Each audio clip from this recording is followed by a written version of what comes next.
Hi friends, ఈ video 19th తీసిందండి. మా ఫ్లాట్స్లో ఒక అక్కది బర్త్డే అండి 19th. తను వచ్చేసి రేవతి స్టోర్లో పార్టీ ఇచ్చిందండి మాకు.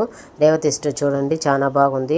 ఎంట్రన్స్లోని వినాయక స్వామిని పెట్టున్నారండి. ఫ్లవర్ బ్లౌలు ఇవన్నీ ఉన్నాయండి, చాలా బాగున్నాయి. రేవతి స్టోర్ ఫుల్గా శారీస్ పెట్టున్నారు. తను ట్రీట్ ఇస్తుంది కదండి. తర్వాత వచ్చేసి మధ్యాహ్నం లంచ్ టైంకి వచ్చామండి. మేము లంచ్ టైంకి వస్తే మేము తినేసి వెళ్ళొచ్చు కదా, కొంచెం షాపింగ్ అలాగా చేసుకోవచ్చండి. షాపింగ్ చేశాను కొన్ని వస్తువులు, నేను నెక్స్ట్ వీడియోలో చూద్దామండి షాపింగ్ చేసిన వస్తువులన్నీ. అలాగే వచ్చేసి మనం ఇలా పైకి వెళ్తే పైన క్యాంటీన్ అండి. క్యాంటీన్ వచ్చేసి ఫుల్ ఎల్లోగా ఉందండి. లొకేషన్ ఫుల్గా సరవణ స్టోర్లో వచ్చేసి రెడ్లో ఉంటుంది.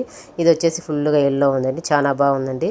తను వచ్చేసి మాకు అంతా బిర్యానీనే తీసిచ్చారండి. పార్టీ బిర్యానీ 65, గోబీ మంచూరి, అలాగే వచ్చేసి పిజ్జా, బర్గర్, జ్యూస్ అనేసి ఇవన్నీ ఇచ్చారండి. మేము అన్నీ తినేసి మేము సంతోషమైందండి. తనకు చాలా హ్యాపీ అయిపోయిందండి. ఓకేనండి, ఈ వీడియో కానీ నచ్చిందంటే ఒక లైక్ ఇచ్చుకోండి. మా ఛానల్ని సబ్స్క్రైబ్ చేయండి.